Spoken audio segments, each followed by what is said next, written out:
Welcome to sky news. Bharatiya Janata Party ముస్లిం మైనార్టీలకు వ్యతిరేకమని భావిస్తున్న తరుణంలో రాష్ట్ర రాజకీయాల్లో వచ్చిన కీలకమైన మార్పుల నేపథ్యంలో మతతత్వ పార్టీగా ముద్ర వేసి విస్తృత ప్రచారం జరుగుతున్న తరుణంలో ముస్లిం మత గురువు బాబా అల్తాఫ్ రాజా ఆసక్తికర వ్యాఖ్యలు చేశారు. రాష్ట్ర రాజకీయాల్లో కొనసాగుతున్న పరిణామాల నేపథ్యంలో ముస్లింలందరూ ముసుగు తీసి భారతీయ జనతా పార్టీకి ఓటు వేయాలంటూ పిలుపునిచ్చారు. అయితే ఆయన ఎందుకు ఆ పిలుపునిచ్చారు, రాష్ట్ర రాజకీయ పరిణామాలపైన ఆయన భావం ఏంటి అనే దాని మీద ఒకసారి ఆయన్ని అడిగి తెలుసుకుందాం. సార్ చెప్పండి, బీజేపీ పార్టీకి ఓటు వేయాలంటూ మీరు పిలుపునిచ్చారు, అంటే దేనికోసం ఆ పిలుపునివ్వాల్సి వచ్చింది? స్కై న్యూస్కి యాజమాన్యానికి అలాగే ప్రేక్షకులందరికీ కూడా నమస్కారాలు. భారతదేశంలో ఈరోజు జరుగుతున్నటువంటి పరిణామాలు చూస్తూ ఉంటే ఒకవైపు భారతదేశంలో పార్లమెంట్లో గత 2 పర్యాయాల నుంచి కేంద్ర మంత్రిగా మైనార్టీ వ్యక్తి లేకపోవటం,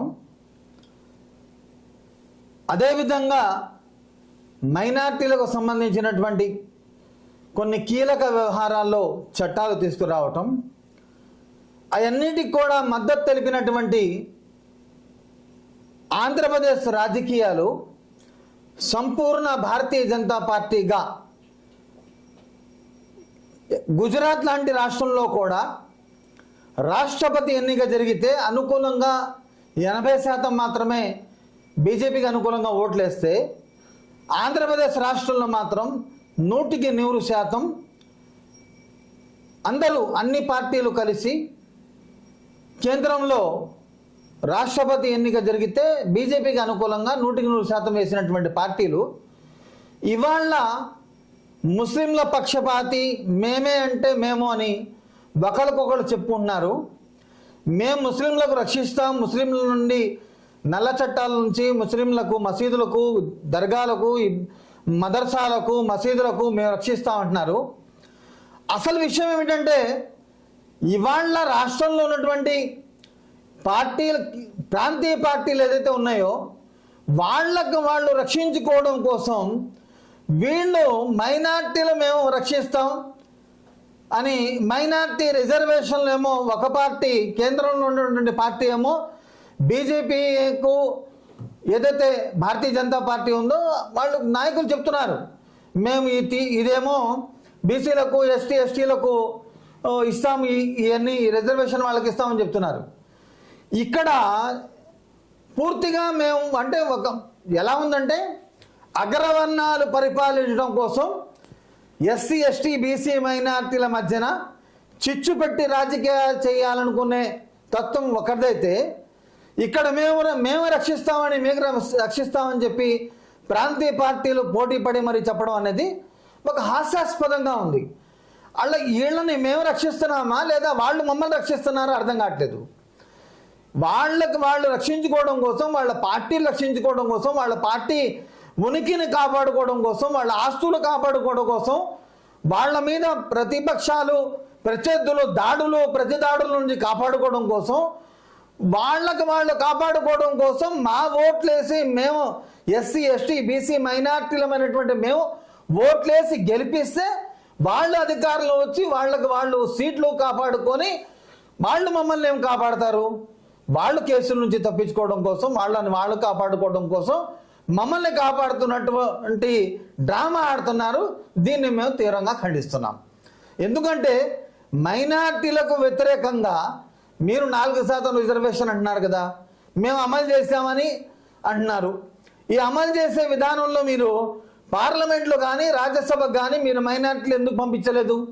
ఈ ప్రాంతీయ పార్టీలు ఏదైతే ఉన్నాయో పార్లమెంట్లో కానీ రాజ్యసభకు కానీ మైనార్టీలను ఇప్పుడు దాకా ఎందుకు పంపించలేదు? అంటే చట్టాలు చేసేది కేంద్రంలో, రాజ్యసభలో, పార్లమెంట్లో చట్టాలు చేస్తారు. చట్టాలు చేసే చోట మాత్రం పంపించరు. రాష్ట్రంలో మాత్రం మేము ఎమ్మెల్సీలు ఇచ్చాం, ఎమ్మెల్యేలు ఇచ్చాం, మంత్రులు ఇచ్చాం అంటున్నారు. దీనివల్ల ఎంత ఉపయోగం ఉంటుందో, ఇక్కడ ఎంతవరకు చిత్తశుద్ధి ఉందో ఒకసారి గమనిస్తే, రాష్ట్రంలో ఉన్నటువంటి అతి కీలకమైనటువంటి, అంటే భారతదేశంలోనే 2% రైల్వే ఆస్తుల తర్వాత 2% ఏదైతే ఉందో, రైల్వే ఆస్తుల తర్వాత ఉన్నది ఆస్తుల లెక్క చేసుకుంటే వక్ఫ్ బోర్డ్ ఆస్తులు ఎక్కువ ఉన్నాయి. వక్ఫ్ బోర్డ్ ఆస్తులు ఉన్నటువంటి మైనార్టీ శాఖలో ఇవాళ ఎంతవరకు చిత్తశుద్ధితో పనిచేస్తున్నారు, ఎక్కడ పనిచేస్తున్నారు, ఏ పార్టీ పనిచేసింది, ఏ పార్టీ మైనార్టీ ఆస్తులు కాపాడటానికి పనిచేశారు? మైనార్టీ కనీసం శాఖలో సరైనటువంటి అధికారులు నియమించడంలో కానీ, ఇన్స్పెక్టర్లు నియమించడంలో కానీ, అక్కడ సరైనటువంటి వ్యవహారం చేయడంలో కానీ, కమిటీలు వేయడంలో కానీ మీరు పూర్తిగా విఫలం. గతంలో వాళ్ళు విఫలం చెందారు, ఇవాళ మీరు విఫలం చెందారు. గతంలో మేము మీకు 2014లో నారా చంద్రబాబు నాయుడు గారికి అందరు కలిసి ఓట్లేశారు. ఓట్లేస్తే గెలిచారు. గెలిచిన తర్వాత మీరు రాష్ట్రాన్ని ఏదో ఉద్ధరిస్తారు, రాష్ట్రానికి మీ వల్ల ఉపయోగం ఉంది, మీరు అనుభవజ్ఞులు అని చెప్పి అందరూ ఆలోచించి ఓట్లేస్తే మీరు చేసింది ఏమిటంటే అభివృద్ధి పేరుతో దర్గాలను, దేవాలయాలను, మసీదులను, చర్చిలను ఫ్లేవర్ల పేరుతో, పుష్కరాల పేరుతో కూల్చే పనులు చేశారు. ఈ కూల్చే పని ఎప్పుడైతే చేశారో మీ ప్రభుత్వం కుప్పకూలిపోయింది. అదేవిధంగా ఆ బాటలో ఏదైతే గతంలో వాళ్ళు ఏ విధంగా నాశనం చేశారో అదేవిధంగా ప్రజలు కూడా వాళ్ళని తర్వాత పక్కన పెట్టారు. 2019లో ఈయన గారు వస్తే బాగు చేస్తారని చెప్పి జగన్మోహన్ రెడ్డి గారికి కూడా అందరూ కలిసి ఓట్లేశారు. ఓట్లేస్తే ఈయనేమైనా బాగు చేశారా అంటే ఈయన ఆస్తులు కాపాడుకోవడం కోసం, ఈయన ఉనికి కాపాడుకోవడం కోసం ఈయన ఈ ప్రత్యర్థులతో పోట్లాడమే సరిపోయింది తప్ప ఇక్కడ మాకు జరిగింది ఏమైనా ఉందంటే ఏం జరగల. కరోనా వచ్చింది, ఒకవైపు నాశనం జరిగితే ఇంకోవైపు రాష్ట్రం అంతా కూడా అట్టడిగిపోయి నానా రకాల ఇబ్బందులతో పూర్తిగా ఎస్సీ, ఎస్టీ, బీసీ మైనార్టీలు అందరూ కూడా ఇవాళ అన్ని విధాలుగా కూడా వెనకబడి ఉన్నారు. అన్ని విధాలుగా కూడా వాళ్ళ శాఖలు ఏదైతే ఉన్నాయో వాళ్ళకి సరైనటువంటి వ్యవహారాల్లో పూర్తి న్యాయం చేయలేనటువంటి వ్యవహారం పూర్తి కనబడుతుంది. స్పష్టంగా మైనార్టీ శాఖలో మీరు వక్ఫ్ బోర్డుని 5 సంవత్సరాల కాలంలో జగన్మోహన్ రెడ్డి గారు చేసినటువంటి నిర్లక్ష్యం పూర్తిగా స్పష్టంగా ఒకసారి పరిశీలిస్తే అసలు మేము ఎవరికి ఓట్లు వేయాలా, వీళ్ళకి ఓట్లు వేయాలా, వాళ్ళకు ఓట్లు వేయాలా, ఎవరికి ఓటు వేయాలో అర్థం కాని పరిస్థితిలో ఎవరికి ఇష్టమైనటువంటి రీతిలో వాళ్ళు ఇవాళ గజిబిజి గందరగోళం ఆందోళన పరిస్థితిలో అలజడి వ్యవహారం ఎక్కడైనా ఉందంటే అది ఆంధ్రప్రదేశ్ రాష్ట్రంలోనే కనబడుతుంది. బీజేపీ సంబంధించి అంటే బీజేపీకి ఓటు వేస్తే మీకు పార్లమెంట్లో కానీ, రాజ్యసభలో కానీ, చట్టసభల్లో కానీ అవకాశం వచ్చిందని భావిస్తున్నారా? మేమేమంటున్నామంటే ఇక్కడ మేము డైరెక్ట్గా మద్దతు ఇస్తున్నామని ఒకళ్ళు, మేము పరోక్షంగా రాష్ట్ర అవసరాల కొద్దీ మద్దతు ఇస్తున్నామని చెప్పి కొందరు. రాష్ట్ర అవసరాలంటే ఏంటి? ప్యాకేజీ అంటే మేము కట్టినటువంటి జిఎస్టీలు ఏదైతే ఉన్నాయో ఈ రాష్ట్రం నుంచి కేంద్రానికి వెళ్ళే వాటాలో మాకు ఇచ్చే వాటా దానికి మీరు కలిస్తే ఇస్తారా, కలవకపోతే ఇవ్వరా? కలవకపోతే ఇవ్వనటువంటి దాఖలాలు అలాంటివి ఏమైనా ఉన్నాయా? అంటే ఎక్కడికక్కడ మభ్యపెట్టే రాజకీయాలు, ఎక్కడికక్కడ మీరు చేస్తున్నటువంటి ఈ రాజకీయాలు చూస్తుంటే నిజంగా చాలా సిగ్గుచేటు. ఎన్ఆర్సీ విషయంలో కానీ, సిఏ విషయంలో కానీ, 4% రిజర్వేషన్ విషయంలో కానీ స్పష్టంగా మీరు పూర్తిగా వన్ సైడ్ ఎందుకు చేయలేకపోతున్నారు, వన్ సైడ్గా ఎందుకు రాలేకపోతున్నారు? ఎస్సీ, ఎస్టీ, బీసీ మైనార్టీలు ఓట్లతో గెలిచి వాళ్ళకి న్యాయం చేయలేని వ్యవహారం ఎందుకు కనపడుతుంది? ఎన్నికలు వస్తేనే మీకు గుర్తొస్తాయా? అందరూ ఎన్నికలు వస్తేనే మీరు మైనార్టీ ఓట్లు కావాలని చెప్పి మాయ మాటలు మాట్లాడతారా? దాని తర్వాత మైనార్టీలను పట్టించుకోరా? ఈ విధమైనటువంటి కపట రాజకీయాలు డ్రామాలు ఆడుతున్నారు. కాబట్టి నేనేమంటున్నానంటే ఈ డ్రామాలు ఆడటం కన్నా కూడా డైరెక్ట్గా బీజేపీకి వేయండి. ఇక వీళ్ళకేసినా వాళ్ళు బీజేపీతో కలిసినప్పుడు, వాళ్ళకేసినా బీజేపీతో కలిసినప్పుడు డైరెక్ట్గా వీళ్ళిద్దరు కన్నా డైరెక్ట్ కలవండి. మన రాష్ట్రంలో ఏ పార్టీ అయినా అధికారం కోసం పాకులు ఆడుతున్నటువంటి ఫామ్లో ఉన్నటువంటి పార్టీలు చూస్తే ఇవన్నీ కూడా బీజేపీతో ప్రత్యక్షంగా పరోక్షంగా మద్దతు తెలుపుతున్నారు కాబట్టి మీరు డైరెక్ట్గా ఇండైరెక్ట్గా బీజేపీ పార్టీకే ఓటేస్తున్నారు. మైనార్టీలు అందరూ కూడా, క్రిస్టియన్ మైనార్టీలు కానివ్వండి, ముస్లిం మైనార్టీలు కానివ్వండి, మీరందరూ బీజేపీ భారతీయ జనతా పార్టీకే ఓటేస్తున్నారు కాబట్టి ముసుగు తొలగించండి అని నా వాదన. ముసుగు తొలగించి మీరు డైరెక్ట్గా భారతీయ జనతా పార్టీకి ఓటేయండి. అదే భారతీయ జనతా పార్టీలో లక్షల కొద్ది ఓట్లేసి మీరు కనుక గెలిపిస్తే వాళ్ళకి కనీసం ఇంత దూరంగా, ఇప్పుడు దూరం అయిపోతే దూరంగానే ఉంటారు. మీరే దగ్గర వెళ్ళిపోయి లక్షల కొద్ది అక్కడ చేరిపోయారనుకోండి, మీకు నిజంగా ఇలాంటి దాడులు చేసే అవకాశం ఉండదు కదా. మణిపూర్ లాంటి సంఘటనలు జరగవు కదా, ఎన్ఆర్సీసీఏ చట్టాలు రావు కదా. కాబట్టి మైనార్టీలు వ్యవహారంలో ఎవరైనా తీవ్రంగా ఖండించే వ్యవహారం ఎక్కడైనా ఉందంటే పూర్తిగా ఆంధ్రప్రదేశ్ రాష్ట్రంలో శూన్యం. అంటే భారతీయ జనతా పార్టీ అనేది ముస్లింకి వ్యతిరేక పార్టీ అని, అలానే అందులో ప్రాధాన్యత ఉండదనేది విస్తృతంగా ప్రచారం జరుగుతుంది. ఇలాంటి నేపథ్యంలో మీరు ఇలాంటి వ్యాఖ్యలు చేయడం వల్ల ముస్లింలు మీద వ్యతిరేకత వచ్చే అవకాశం లేదా? భారతీయ జనతా పార్టీ వ్యతిరేకం అనేది అది అనవసరమైనటువంటి మాట. ఎందుకంటే ఇదే భారతీయ జనతా పార్టీ అబ్దుల్ కలాం గారిని రాష్ట్రపతిగా పెట్టినటువంటి వ్యవహారం, భారతరత్న రాష్ట్రపతిని గుర్తించి, భారతరత్న అబ్దుల్ కలాం గారిని గుర్తించి రాష్ట్రపతి పదవి ఇచ్చినటువంటి భారతీయ జనతా పార్టీ. భారతీయ జనతా పార్టీ వ్యవహారాలు ఏదైతే ఉన్నాయో అది వాజ్పేయి గారు ఉన్నప్పుడు పూర్తిగా బ్రహ్మాండంగా అందరూ, అంటే అంత ఈ వ్యతిరేకత అనేది, అంటే స్వాతంత్రం వచ్చినప్పటి నుంచి ఏ పార్టీలు అధికారంలో ఉన్నా కూడా ముస్లిం మైనార్టీలను ఏదో విధంగా అణచివేస్తూనే ఉన్నారు, తొక్కుతూనే ఉన్నారు, ఏదో విధంగా వాళ్ళని నిర్లక్ష్యం చేస్తూనే ఉన్నారు. ముస్లిం మైనార్టీలను ఒక కరేపాకులా వాడుకుంటున్నారు అనేది అది వాస్తవం.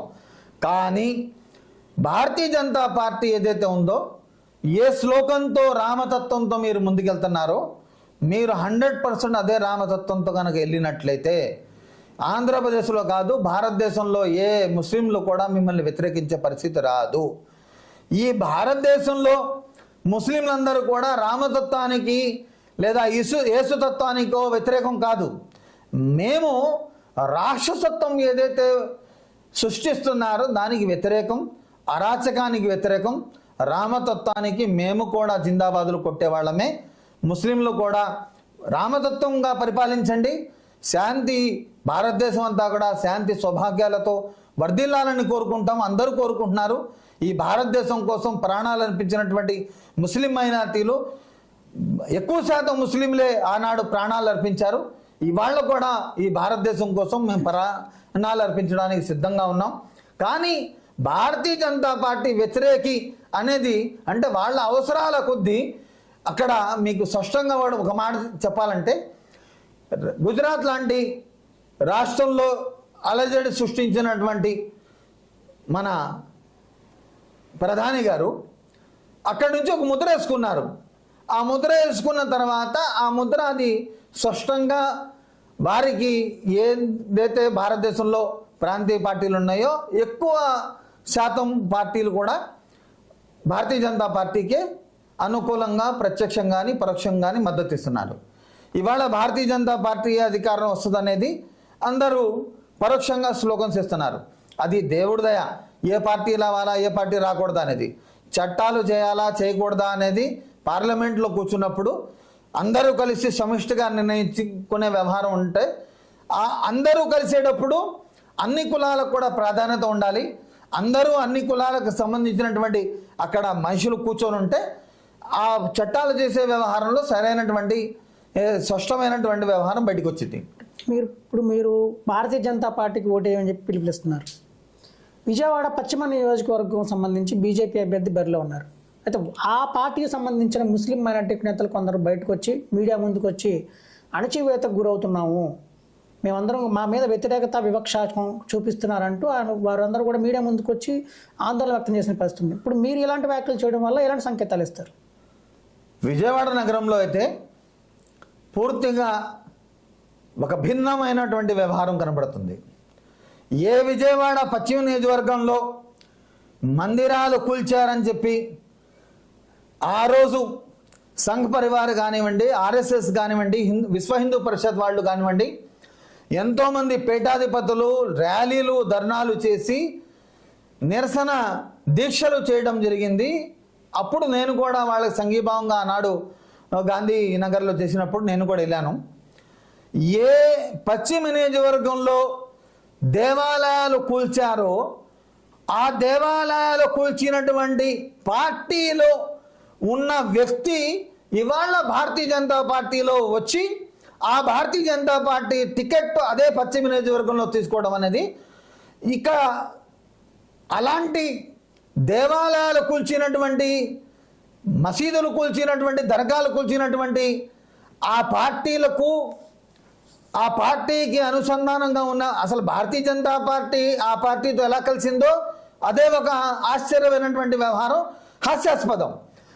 కలిసిన మళ్ళీ పశ్చిమ నియోజకవర్గంలో ఆ వ్యక్తిని నియమించడం, అలాంటి పార్టీ నుంచి వచ్చిన వ్యక్తి ఇక్కడ మళ్ళీ నిలబెట్టడం అనేది, ఇది ఒక రకంగా చూస్తూ ఉంటే పూర్తిగా అంటే జనాలు అమాయకులు, మేము ధనం పెట్టుకుంటే, డబ్బులు పెట్టుకుంటే ఏమైనా చేయగలుగుతాం, బిమ్మిని చేయగలుగుతాం, తిమ్మిని చేయగలుగుతాం అనేది ఇక్కడ ఒక రకమైనటువంటి ఆలోచన ప్రజలకు సంకేతాలు ఇవ్వడానికే ఇవాళ పశ్చిమ నియోజకవర్గంలో మైనార్టీల అధిక శాతంలో ఉన్నటువంటి పశ్చిమ నియోజకవర్గంలో పూర్తిగా ఇవాళ ఒక ధనవంతులు, అంటే ఇక్కడే కాదు, మీరు ఎక్కడ చూసినా జగన్మోహన్ రెడ్డి గారు 7 ఎమ్మెల్యేలుగా ఇచ్చారు, చంద్రబాబు నాయుడు గారు 3 ఇచ్చారు. కానీ గతంలో అయినా కనీసం 4-5 అసెంబ్లీలో కూర్చున్నారు.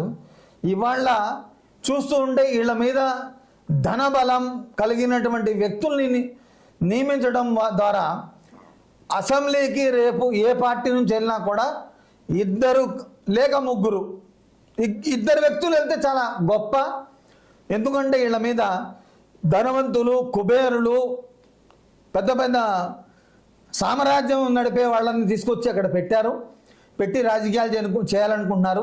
కాబట్టి మేము ఒకటే అంటాం, ఇవాళ మీరు ఏదైతే డబ్బులతో మేము అన్నీ చేయగలుగుతాం అనుకుంటున్నారో, కానీ దైవ ఆగ్రహం 2 ఉంటాయి. అనుగ్రహంతో గెలవడం వేరు, ఆగ్రహానికి గురయ్యి రేపొద్దున మీరు పతనం అవడం కూడా, ఇవన్నీ కూడా తారుమారు అవుతూ ఉంటాయి. కాబట్టి ఎక్కడ ఏ మనిషి కూడా దైవానికి భయపడి, ఇవాళ ఎవరైనా, నేను ఒకటే స్పష్టంగా చెప్తున్నా, వాళ్ళకు భయపడో ఇళ్లకు భయపడో ఎవరికో భయపడి మీరు ఏమి రాజకీయాలు, ఈ రాజకీయ నాయకులు చెప్పే మాటలకు, ఈ రాజకీయ నాయకులు చెప్పే సౌతితల ప్రేమకు, ఈ మాయమాటలకు మీరు లోను కావద్దు. మీకు స్పష్టంగా మీకు నచ్చినటువంటి వ్యక్తి ఎవరైతే మీకు అనుకూలంగా ఉంటారో, ఎవరైతే మీ రాష్ట్రానికి బాగు చేయగలుగుతారో, ఎవరైతే మీకు అండగా నిలవగలుగుతారో ఆ వ్యక్తులకు మీరు స్పష్టంగా ఓట్లేయండి. కానీ ఇక్కడ వ్యవహారం అంతా కూడా భయపెట్టించి రాజకీయాలు చేయాలనుకుంటున్నారు. వీళ్ళకి కాదు మనం భయపడేది, ఈ పార్టీలకు కాదు, ఈ నాయకులకు కాదు, వీళ్ళ ధనానికి కాదు, వీళ్ళ బలానికి కాదు. మనం భయపడేది ఆ దైవానికి, ఆ సృష్టికర్తకు భయపడాలి. ఆ సృష్టికర్త నిర్ణయమే సర్వోధార్యం. అంతిమ నిర్ణయం అనేది సృష్టికర్త నిర్ణయం తప్ప వీళ్ళ చేతుల్లో ఏమీ లేదు. వీళ్ళేదో తీసేస్తారు, వాళ్ళేదో ఉంచేస్తారు. వాళ్ళు చేయాలనుకుంటే 4% రిజర్వేషను గత 10 సంవత్సరాలుగా నరేంద్ర మోడీ గారు ఎందుకు తీసేయలేదు? తెలంగాణలో మాట్లాడినటువంటి అమిత్ షా గారు, నరేంద్ర మోడీ గారు ఇక్కడ ఆంధ్రాలో వచ్చి 4% రిజర్వేషన్ గురించి ఎందుకు మాట్లాడలేదు? అంటే ఒక రకమైనటువంటి ఒక ఏరియాని బట్టి ఒక్కొక్క రాజకీయం, ఒక్కొక్క ఏరియాని బట్టి ఇంకో రాజకీయం. అదే రాజస్థాన్లో వెళ్ళినప్పుడు ఏమన్నారు, అక్కడ ఎక్కువ శాతం పిల్లలు మైనార్టీలకు ఉన్నారు కాబట్టి, వాళ్ళకి పిల్లలకు ఎక్కువ శాతం ఉన్నారు కాబట్టి వాళ్ళు ఈ సంపద అంతా కూడా, దేశ సంపద అంతా కూడా ఎక్కువ శాతం వాళ్లే తీసుకుంటున్నారని చెప్పి అక్కడ కూడా వ్యాఖ్యానం చేశారు. ఈ రాజకీయ లబ్ధి కోసం చేసే వ్యాఖ్యల్ని మీరు లెక్క చేయాల్సిన అవసరం లేదు. నిజంగా చిత్తశుద్ధితో పనిచేసే రాజకీయ నాయకులు ఇవాళ పరిస్థితి ఎవరిని కూడా చిత్తశుద్ధితో మైనార్టీలను ముఖ్యంగా పూర్తిగా కేంద్రంలో కానీ రాష్ట్రాల్లో కానీ అణిచివేసే రాజకీయాలే ఎక్కువ శాతం ఉన్నాయి. ఎవరిని నమ్మే పరిస్థితి లేదు. కాబట్టి మీరు నమ్మేది ఆ సృష్టికర్త నమ్మండి. ఆ సృష్టికర్తపై విశ్వాసం ఉంచండి తప్ప ఈ రాజకీయ నాయకుల మాయమాటలకు లోను కావద్దని చెప్పి నేను స్పష్టంగా తెలియజేస్తున్నాను. ఏవైతే కూటమి పార్టీలు ఉన్నాయో టీడీపీ, జనసేన, బీజేపీ, ఈ 3 పార్టీలు కూటమిగా ఏర్పడిన తర్వాత ముస్లిం మైనార్టీలకి పెద్దపీట వేస్తామని విస్తృతమైన హామీలు ఇస్తున్నారు. అలానే ఏ సభలో కూడా, ఎలాంటి సభలో అయినా సరే ముస్లింలకి మేము భుజాన వేసుకుంటామని చెప్పి మైలవరం నియోజకవర్గం కానీ, పశ్చిమ నియోజకవర్గం నేతలు కానీ చెప్తూ వస్తున్నారు. కానీ ప్రస్తుత పరిణామాల నేపథ్యంలో ముస్లింలు ఏవైతే ఉన్నారో మైలవరం కానీ, పశ్చిమ నియోజకవర్గం కానీ వ్యతిరేకత కొనసాగుతూనే ఉంది. ముస్లింలు ఎవరైతే ఉన్నారో వాళ్ళందరూ కూడా వాళ్ళు వ్యతిరేకిస్తూనే ఉన్నారు. అంటే వాళ్ళకి వివక్ష ఉందని, మాకు ప్రాధాన్యత లేదనే వాదన వినిపిస్తూనే ఉంది. ఇలాంటి నేపథ్యంలో బీజేపీతో అంటగాకిన టీడీపీ, జనసేనకు కూడా మీరు ఓటేయమని ఎలా చెప్తారు? నేనేమంటున్నా అంటే ముసుగు తొలగించండి అంటున్నా తప్ప నేను కూటమికి ఓటేయండి అని నేను చెప్పట్లా. నేనేమంటున్నా అంటే మీరు ఎవరికి ఓటేసినా కూడా, అంటే బీజేపీతో కలిసింది కాబట్టి కూటమికి ఓటు అవుతుంది కదా. మీరు ఎవరికి ఓటేసినా కూడా అంతిమంగా కూటమి అవసరమే ఉంది. అదే మైనార్టీలు పూర్తిగా వన్ సైడ్ అయిపోయి మేమంతా కూడా భారతీయ జనతా పార్టీతో మాకేం వ్యతిరేకత లేదు అని చెప్పి అంటే అప్పుడు వీళ్ళు నిజంగా చెప్పేది ఈ కూటమి ఎందుకు అయింది? ఏ రాష్ట్ర ప్రయోజనాల కోసం వీళ్ళైనా కూటమి చేశారా? రాష్ట్రంలో ఏమైనా ప్రత్యేక హోదా ఇస్తామని చెప్పి హామీ ఇస్తే వీళ్ళు ఏమైనా కూటమిగా ఏర్పడ్డారా? ఆంధ్రప్రదేశ్లో ఉన్నటువంటి ప్రాంతీయ పార్టీలు ప్రత్యేక హోదా హామీ ఏమైనా ఇచ్చారని చెప్పి మీరు కూటమి కలుపుకున్నారా? లేదా గత 5 సంవత్సరాలు పరోక్షంగా మద్దతు ఇచ్చినటువంటి పార్టీ ఏమైనా ప్రత్యేక హోదా తీసుకొస్తానని చెప్పి చెల్లారా? అంటే మీ ప్రయోజనాల కోసం, మీ సొంత లాభాల కోసం ఇవాళ మా ఓటు ఎవరికి ఇవ్వాలో కూడా అర్థం కాని అయోమయంలో ఉన్నాము. అర్థం కాని అయోమయ పరిస్థితిలో మేము ఉన్నాము. ముస్లిం మైనార్టీలు అందరూ కూడా అయోమయ పరిస్థితిలో ఉన్నాము. కాబట్టి మేము ఎవరికి ఓటు వేయాలో, లేదా మీరు ఇంత భయం ఉంటే వీళ్ళు భయపెట్టిస్తున్నారు, వాళ్ళు భయపెట్టిస్తున్నారు అనుకుంటే అసలు వీళ్ళు ఎంతకన్నా కూడా వీళ్ళు ఎవరితో భయపడుతున్నారో, వీళ్ళు ఎవరి కాళ్ళు ముక్కుతున్నారో, ఎవరి కాళ్ళ దగ్గర తీసుకెళ్ళి వీళ్ళు వంగ దండాలు పెడుతున్నారో మీరు వాళ్ళు డైరెక్ట్గా కలిసిపోండి. మీరు డైరెక్ట్గా కలిసిపోతే వీళ్ళు మిమ్మల్ని అడ్డం పెట్టి రాజకీయాలు చేసే పరిస్థితి ఉండదు కదా అనేది నా వాదన. మొత్తం ఫైనల్గా చెప్పండి, అసలు బీజేపీకి ఓటు వేయమని చెప్తున్నారా, కూటమికి ఓటు వేయమని చెప్తున్నారా, వైసీపీకి ఓటు వేయమని చెప్తున్నారా, అసలు ఎవరికి ఓటు వేయమని చెప్తున్నారు మీరు ఫైనల్గా? నేను ఎక్కువ శాతం చైతన్యం రావాలి. ఇవాళ రామతత్వం వర్ధిల్లాలన్నా, యేసుతత్వం, ఇస్లాం తత్వం ఇవన్నీ కలిసి మానవత్వంతో కలిగినటువంటి రాజకీయాలు ఈ దేశానికి చాలా అవసరం. మానవత్వం కలిగినటువంటి రాజకీయాలు ఎప్పుడైతే ఉంటాయో అది ఇవాళ మన గుళ్ళల్లో ఉన్నటువంటి పూజారులు ఎవరైతే ఉన్నారో వాళ్ళందరూ కూడా గుళ్ళకి పరిమితం అవ్వకుండా, మసీదులో ఉన్నటువంటి మతగురులు మసీదులకు పరిమితం అవ్వకుండా, చర్చిలో ఉన్నటువంటి ఫాస్టర్లు చర్చిలకు పరిమితం అవ్వకుండా, దైవ భక్తి కలిగినటువంటి వాళ్ళు, దేవుడంటే భయం కలిగినటువంటి వాళ్ళు, నిజంగా రామతత్వం, ఇస్లాం తత్వం, యేసుతత్వం కోరుకునే వాళ్ళు ఎవరైతే ఉన్నారో ఈ అన్ని తత్వాలు చెప్పేది మానవత్వం. కాబట్టి అలాంటి వ్యక్తులు రాజకీయంలో వచ్చేంత వరకు ఈ రాజకీయాలు, కుళ్ళు రాజకీయాలు, అరాచక రాజకీయాలు, ఇవాళ జరుగుతున్నటువంటి వ్యవహారంలో ఎవరికి ఓటు అయ్యాలో కూడా అయోమయ పరిస్థితిలో ముస్లిం మైనార్టీలు ఉన్నారనేది నా భావన. కాబట్టి మీకు ఓటేయండి. తప్పనిసరిగా ముస్లిం మైనార్టీలు, ఎస్సీ, ఎస్టీ, బీసీ మైనార్టీ సోదరులారా మీరు ఓట్లు వేయండి. పూర్తిగా 100కి 100%, 60%, 70%, 80% ఓటింగ్ నమ్మదవడం కాదు, 100కి 100% కూడా ఓటేయండి. 100కి 100% ఓటేసి చైతన్యంతో ఓటేయండి, మనస్సాక్షిగా ఓటేయండి, మనస్ఫూర్తిగా ఓటేయండి. మనం ఓటేసే ముందు నిజంగా మన రాష్ట్ర అభివృద్ధి జరుగుతుందా, మన రాష్ట్రానికి సంక్షేమం జరుగుతుందా, మన రాష్ట్రానికి మేలు జరుగుతుందా, మన పిల్లల భవిష్యత్తు బాగుండాలి, మనమంతా రాబోయే రోజుల్లో పూర్తిగా ఎన్ని కులాలున్నా, ఎన్ని మతాలున్నా, ఎన్ని వర్గాలున్నా అందరూ కలిసికట్టుగా ఉండేటటువంటి వ్యవహారం రావాలి, అందరూ ప్రేమించు, ప్రేమని పంచు అనే తత్వాన్ని కోరుకోవాలి. అలాంటి రాజకీయ నాయకులు, వాళ్ళు స్వతంత్ర అభ్యర్థులైనా కూడా, వాళ్ళు సామాన్యులైనా కూడా, వాళ్ళు ఏ వారంతో వచ్చినా కూడా అలాంటి వ్యక్తులకు మీరు నిజంగా చైతన్యంతో ఓటేసి గెలిపించాలనేదే నా భావన. అయితే మొత్తంగా అయితే కూటమి పార్టీ సంబంధించి బీజేపీతో అంటగాగుతున్న టీడీపీ, జనసేనతో పాటు వైసీపీ కూడా పరోక్షంగా బీజేపీకే మద్దతు ఇస్తున్న నేపథ్యంలో సరైన నాయకుడిని ఎన్నుకోవాలని, అలానే ప్రజాస్వామ్య వ్యవస్థలో ఓటు హక్కు వినియోగం తప్పనిసరి కాబట్టి ప్రతి ఒక్కరూ ఓటు హక్కు వినియోగించుకుని ఎవరైతే పని చేస్తారు అనే నాయకుల్ని మాత్రమే చూసి వాళ్ళని ఎన్నుకోవాలని చెప్పి ఫైనల్గా అల్తాఫ్ బాబా గారు చెప్తున్నారు. సార్ థ్యాంక్ యూ అండి.